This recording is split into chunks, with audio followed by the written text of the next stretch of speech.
kelopak mata semakin tertutup atau kuyup. Lupa kejadian di waktu-waktu.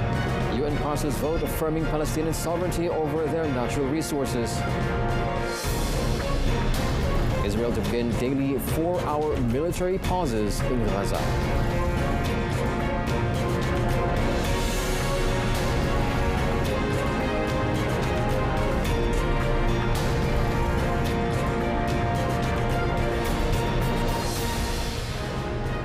Assalamualaikum and Salam Malaysia Madani. I'm Otto Othman for World Today. Now, the UN General Assembly's Committee on Economic and Financial Questions have voted in favor of a resolution affirming the sovereignty of the Palestinian people over their natural resources. Now, according to the Palestinian news agency WAFA, the resolution affirms the permanent sovereignty of the Palestinian people in the occupied Palestinian territory, including East Jerusalem, and of the Arab population in the occupied Syrian Golan over their natural resources. Now, the resolution also calls on Israel, the occupying power, to cease the exploitation, damage, cause of loss or depletion and endangerment of natural resources in the occupied Palestinian territory, including East Jerusalem, and in the occupied Syrian Golan. The resolution affirms that Israel's construction of the apartheid wall and settlements in the occupied West Bank constitutes a violation of international law and deprives the Palestinian people of their natural resources.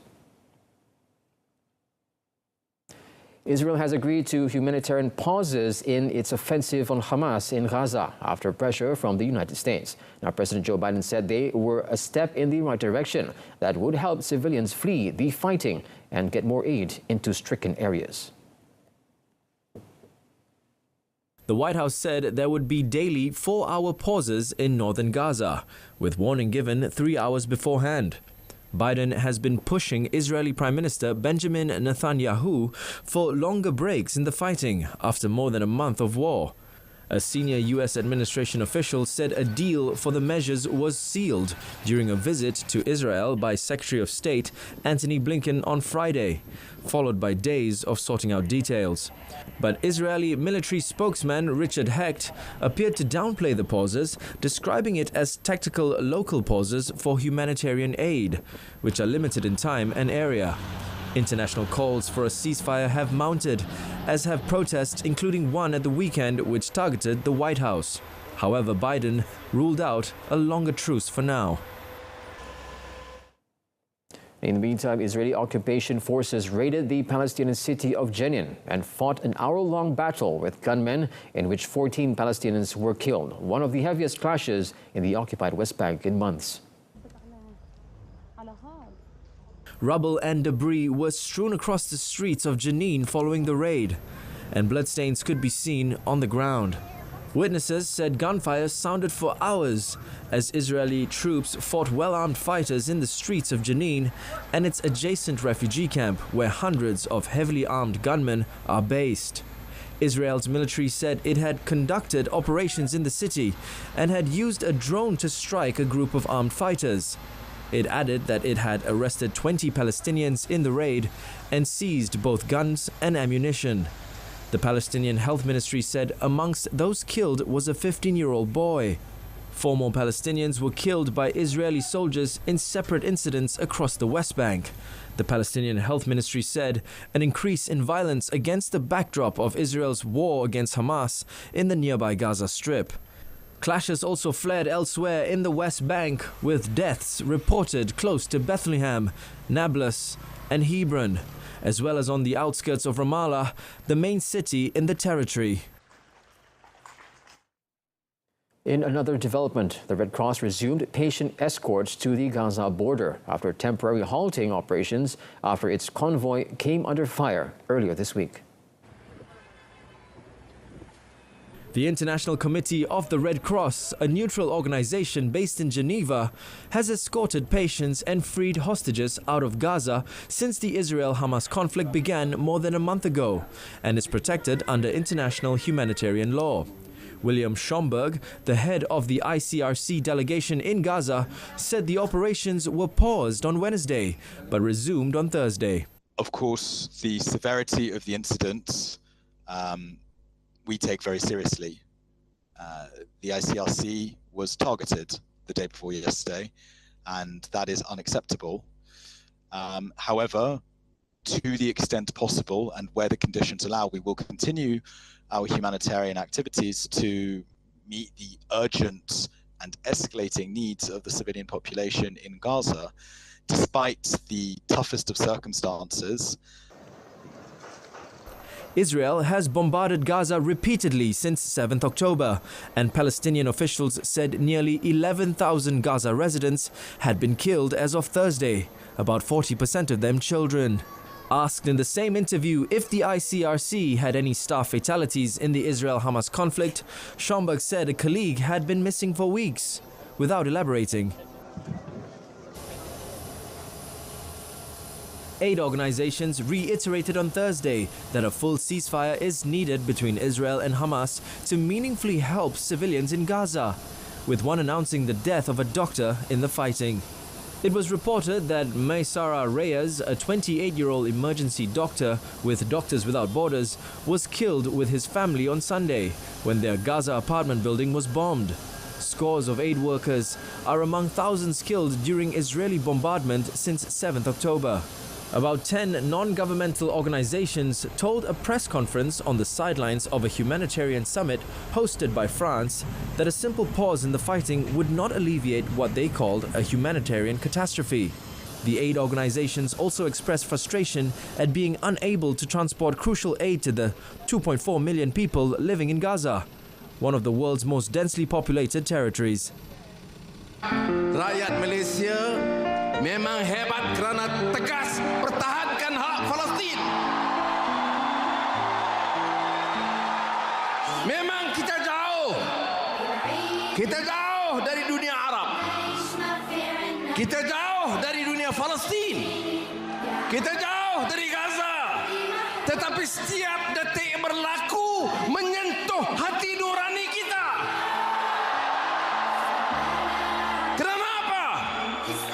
Karena kita tahu dan faham arti manusiawi, arti ihsan, arti kemanusiaan, dan lebih penting, arti keadilan melawan kezaliman Israel.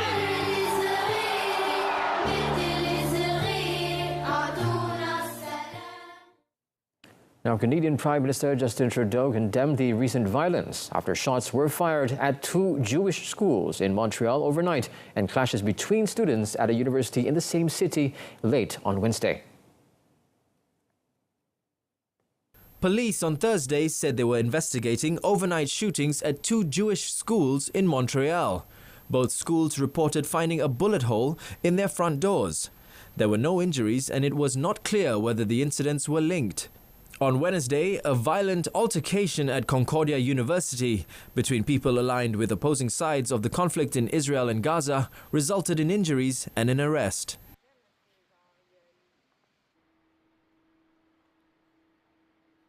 Since the beginning of the conflict, I've been meeting with the various communities hit hard by the Israel-Hamas conflict. The impact on these communities is dramatic. I appeal to collective responsibility. In the face of our sense of maybe feeling powerless, we need, and fear, because fear is real, we must not give up to violence. This is not who we are here in Montreal. We will not accept it. Every violent and hateful event will be investigated by the SPVM, which spares no efforts to keep our metropolis safe.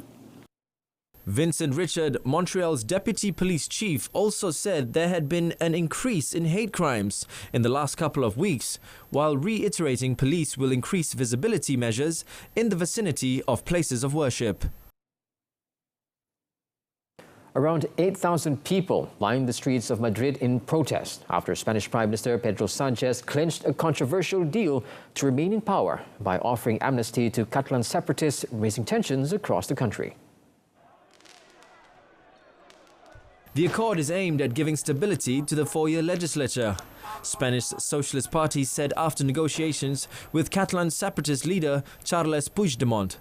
After centre-right Popular Party, PP, failed to form a government, Sánchez was given until 27th November to cobble together a working coalition or face fresh elections. Sanchez needs the support of Catalan independence parties and has accepted their demands to offer amnesty to all those being pursued for their role in a failed succession attempt in 2017. The amnesty law would cover events back to 2012. It needs to be approved by Parliament to take effect, though eventually would allow Puigdemont to return.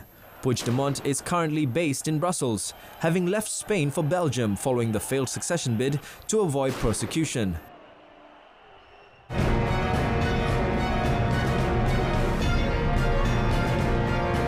Coming up next, Luis Diaz's father freed by Colombian guerrilla.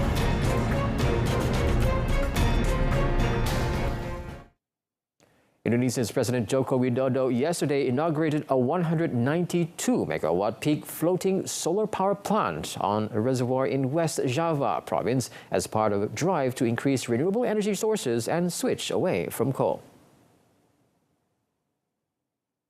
The $108.70 million project was developed by PLN Nusantara Power, a unit of Indonesia's state utility company Perusahaan Listrik Negara (PLN) and United Arab Emirates renewable energy company Masdar, a unit of Mubadala Investment Company. The solar power infrastructure was built on Sirata Reservoir, 108 kilometers southeast of Indonesia capital Jakarta. A hydropower plant at the dam has an installed capacity of about 1,008 megawatt. PLN Chief Executive Darmawan Prasojo said the plant is the third largest floating solar plant in the world and could be expanded up to 1,000 megawatt peak. Darmawan added that the 13 arrays installed so far occupied 4% of the reservoir's surface. Regulations permit up to 20% of the reservoir's area to be utilized by the solar plant. Darmawan said, adding that discussions were underway with Mubadala for the next phase of the expansion. Colombia's National Liberation Army ELN guerrillas on Thursday freed the father of Liverpool football star Luis Diazs after kidnapping him in the country's north nearly 2 weeks ago. The kidnapping of Luis Manuel Diaz has disrupted the government's peace talks with the ELN, which restarted last year in hopes of ending the group's part in Colombia's 60-year conflict, which has killed at least 450,000 people. The two sides began a 6-month ceasefire in August. Local television channels showed Diaz's father at an airstrip in the city of Valledupar in Colombia's Cesar province after he descended from a helicopter. The government's negotiating delegation at peace talks with ELN said in a statement it celebrated the liberation and that Diaz was safe and sound, but that the kidnapping should not have happened. The ELN said a week ago it would free Diaz, but his liberation was delayed amid a back-and-forth negotiations between the group and the government.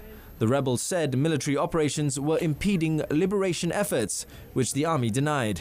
Recently, Diaz and his wife Silenis Marulanda were taken by armed men as they were driving in La Guajira province. Marulanda was freed within hours. Portugal's president on Thursday dissolved parliament and called an election for 10th March next year after Prime Minister Antonio Costa resigned over a corruption investigation. Costa, Portugal's socialist premier since 2015, quit on Tuesday after being embroiled in a corruption probe into energy-related contracts, sparking a political crisis. Agora, do que se trata é de olhar em frente, estugar o passo, escolher os representantes do povo e o governo que resultará das eleições. Governo que procura assegurar a estabilidade e o progresso económico, social e cultural, em liberdade, pluralismo e democracia. De Sousa met the heads of the main political parties on Wednesday as he decided whether to ask a party leader to try to form a new government or to dissolve parliament. The main opposition parties on the left and right had urged early elections. The Socialist Party wanted the appointment of a new prime minister who would govern with its comfortable parliamentary majority. De Sousa said this solution was not preferable because the Prime Minister would not be made legitimate by popular vote. Holding the election in March will give the Socialists time to find a successor to Costa, one of the few left-wing heads of government in Europe. Now, scientists have rediscovered a long-lost species of mammal, described as having the spines of a hedgehog, the snout of an anteater, and the feet of a mole, in Indonesia's Cyclops Mountains more than 60 years after it was last disrecorded. Attenborough's long-beaked echidna, also known as Sir David's, named after British naturalist David Attenborough, was photographed for the first time by a trail camera on the last day of a 4-week expedition led by Oxford University scientists. Echidnas share their name with a half-woman, half-serpent Greek mythological creature, and were described by the team as shy nocturnal burrow dwellers who are notoriously difficult to find.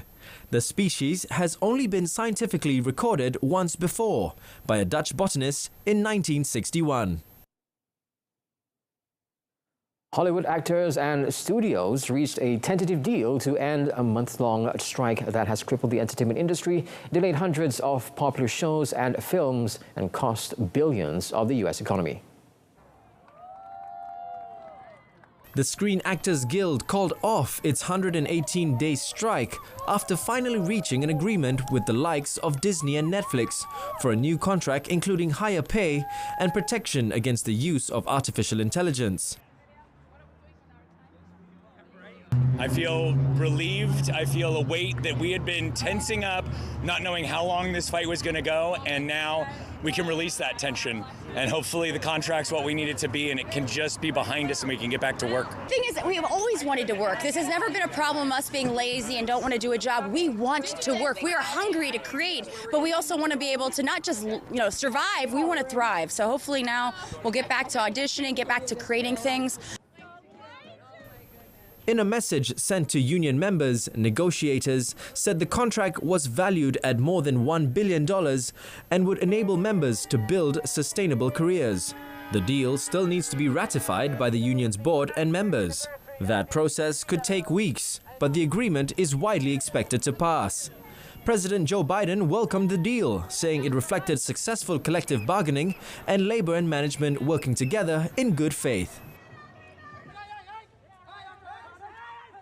Up to 25,000 garment workers clashed with police in Bangladesh, as protests rejecting a government-offered pay rise forced the closure of at least 100 factories outside Dhaka. A government-appointed panel raised wages by 56.25% for the South Asian nation's 4 million garment factory workers, who are seeking a near tripling of their monthly wage. The workers are seeking a wage rise to 23,000 taka or $208, and unions representing them have rejected the panel's increase as farcical. Bangladesh's 3,500 garment factories account for around 85% of its $55 billion in annual exports, supplying many of the world's top brands including Levi's, Zara and H&M.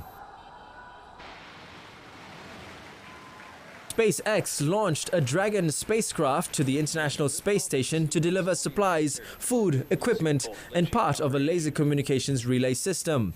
The company's 29th commercial resupply services mission took off from NASA's Kennedy Space Center in Florida. According to NASA, the mission will deliver an atmospheric waves experiment to study atmospheric gravity waves, and NASA's integrated laser communications relay demonstration, which aims to test high data rate laser communications from the space station to Earth. This system is expected to comprise NASA's first two-way end-to-end laser communications relay system. The Dragon spacecraft has...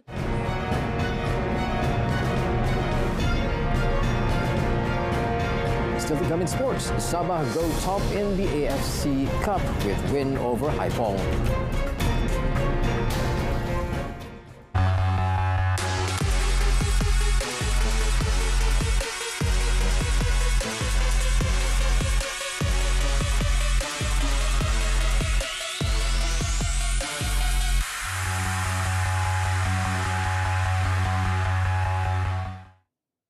Sabah FC climbed to the top of Group H after scoring an emphatic 4-1 victory over Vietnam's Haipong FC in their 4th Asian Football Confederation or AFC Cup match at the Likas Stadium in Kota Kinabalu last night. The squad under Dato' Ong Kim Swee were in total command right from the start of the match, and striker Daniel Ting confirmed the domination by scoring the opening goal in the 19th minute, before Darren Lock added his name to the scoresheet in the 33rd minute to take a comfortable 2-0 lead by halftime. Sabah continued to dominate the proceedings in the second half and went 3-0 up by the 70th minute through a powerful strike by Gabriel Perez, before Haiphong managed to reduce the deficit in the 84th minute when Yuri Souza managed to beat goalkeeper Khairul Fahmi Chemat, who was a stumbling block throughout the match. However, 4 minutes into injury time, Jafri Firdaus Chu restored Sabah's 3-goal advantage to ensure a convincing victory for the home side. The win gave Sabah 9 points from 4 matches to top Group H, ahead of Haiphong with 6 points, while Indonesia's PSM Makassar are in third and Singapore's Hougang United FC are rooted at the bottom. Meanwhile, head coach Dato' Ong Kim Swee said Sabah FC must keep the winning momentum going after their impressive win over Haiphong. Dato' Kim Swee also praised his players' fighting spirit and urged them not to take anything for granted despite leading Group H on 9 points. Kita masih lagi ada 2 perlawanan di mana saya percaya Makassar juga ingin mendapatkan tempat kedua terbaik. Jadi kita tak boleh mengambil mudah sama ada Makassar ataupun Hougang selepas ini, di mana kita perlu kekalkan momentum terutama daripada segi disiplin para pemain keseluruhan permainan. Sabah will face Hougang United on 30th November before meeting PSM Makassar in their final group match next month. A controversial video assistant referee decision denied Liverpool a stoppage time equaliser as they suffered a surprise Europa League loss to Toulouse. João Alconsa's goal to make it 3-3 in the 7th minute of added time was ruled out after Alexis McAllister was judged to have handled the ball. With 36 minutes gone, Aaron Donham pounced on Kostas Tsimikas and robbed him of possession before slotting home via a deflection to give Toulouse the lead at the break. The buoyant hosts got a second when Tis Delinga took a touch in the box and drilled past Kuimin Kelleher on 58 minutes. An own goal from Christian Caceres on 73 minutes gave Liverpool a lifeline, but the host, pushed on by a vibrant home crowd, punched back immediately. 3 minutes later, Kelleher could not hold a firmly hit cross, and Frank Magri was on hand to restore Toulouse 2-goal buffer. Diogo Jota, on for Luis Diazs, struck a second for Liverpool in the 89th minute. The hosts were able to see the game out to claim a precious 3 points, but not before an equaliser 7 minutes into injury time by Kwan Sah was ruled out after video review for an adjudged handball much earlier in the build-up. Last year's Europa Conference League winners West Ham ground down Olympiacos with a Lucas Paqueta goal on 73 minutes, being the difference between the two sides. Paqueta lit up what had been a largely drab contest at the London Stadium, where he perfectly met James Ward-Prowse's chipped cross into the penalty area and sent his volley into the corner. Although the goal was initially ruled out for offside, the Brazilian put his hands together in prayer, which was rewarded when video assistant referee confirmed Paqueta had been onside as Ward-Prowse delivered the crucial pass. The win moves them top of Group A, and with 9 points they are assured of either Europa League or Europa Conference League football in the new year.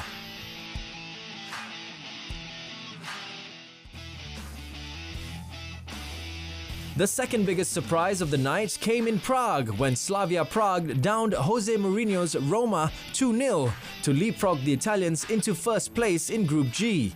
Strikes from Václav Jurecka in the 50th minute and Lukáš Masopust 16 minutes from time inflicted Roma's first defeat of the campaign. The win moved Slavia to top spot with 9 points level with the visitors.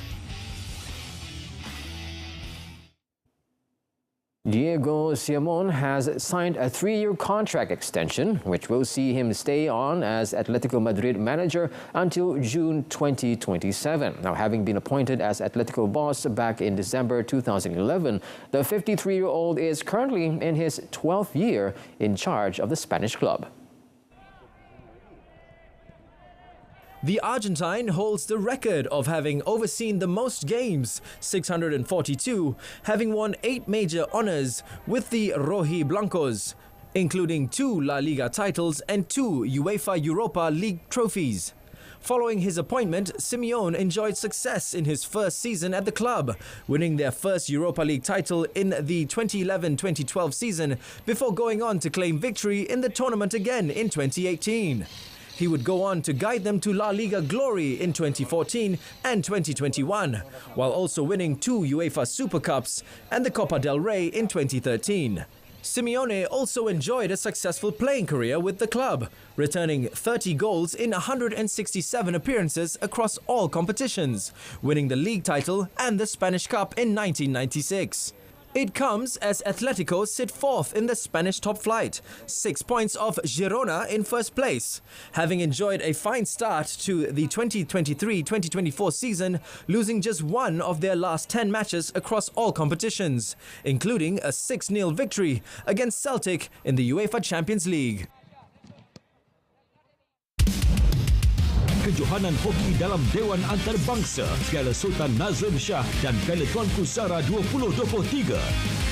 Jumaat 10 November, siaran langsung Afrika Selatan bertemu Switzerland 8.30 pagi, New Zealand bertemu Malaysia 10 pagi, Namibia bertemu Australia 11.30 pagi, New Zealand bertemu Hong Kong 3 petang, Australia bertemu Namibia 4.30 petang dan Malaysia bertemu Afrika Selatan 6 petang di saluran Oki dan saluran sukan RTM.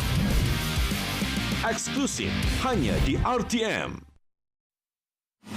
76 minit tanpa henti. 76 minutes non-stop.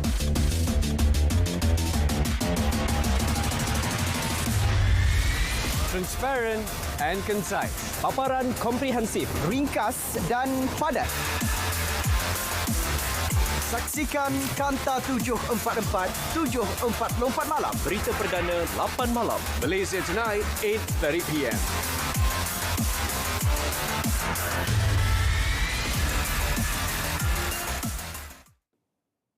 Well, that concludes this edition of World Today. In our top story, UN passes vote affirming Palestinian sovereignty over their natural resources. Now, tune in to Malaysia Tonight coming up at 8:30 p.m. on TV1 and saluran Berita RTM. Now, from the river to the sea, Palestine will be free. I'm Otto Othman. Thank you for watching.